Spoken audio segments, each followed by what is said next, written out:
So you're out of pain, your lower back's feeling great. What do we do now? How do we keep it there?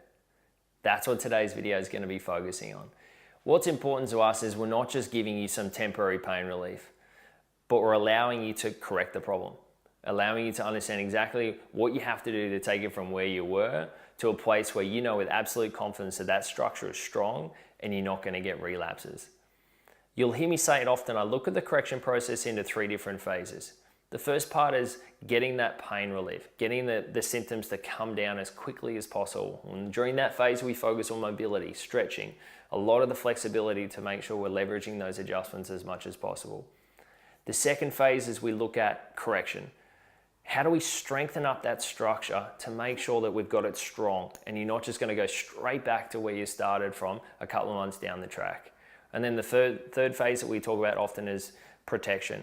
Okay, now you've reached those results. How do we protect you? How do we keep you there and so you can build from that? Today what we're going to do is we're going to focus on that second phase of correction, is a strengthening component.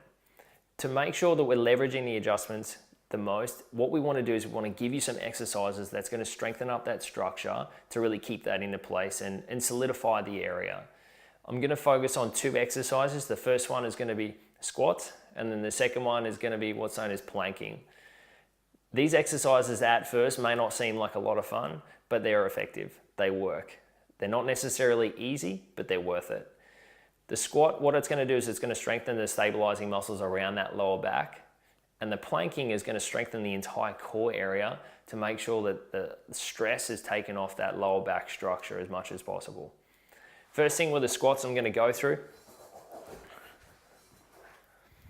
When you look at it from the front, what you want to do is you want to have the feet shoulder width apart, the toes pointed slightly out.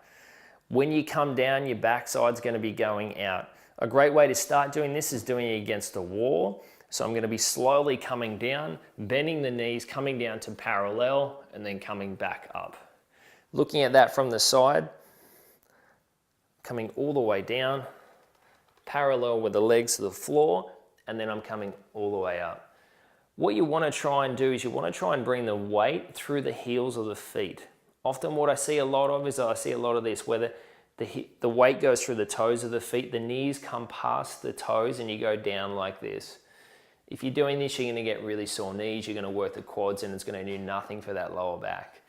So making sure as you come down, the butt's going out, you're keeping the knees behind the toes, and that'll ensure that that comes all the way back and coming all the way back up.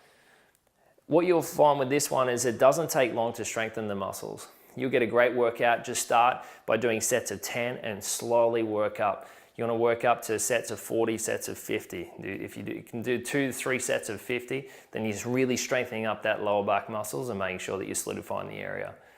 You can move forward at the overhead squats, and you look at the other videos for that where I demonstrate that. It just makes it a little bit more challenging and it makes the lower back work a little bit more, but that's advanced and that's further on once you get that strength through that lower back area. The second exercise we're going to focus on is known as the planking. The planking, what it doesn't do is it doesn't give you ripped six packs. That's not the idea of it.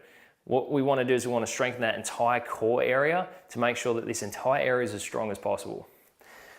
If you're just beginning and you're finding it really, really tough, start on your knees. You don't have to go straight onto your toes.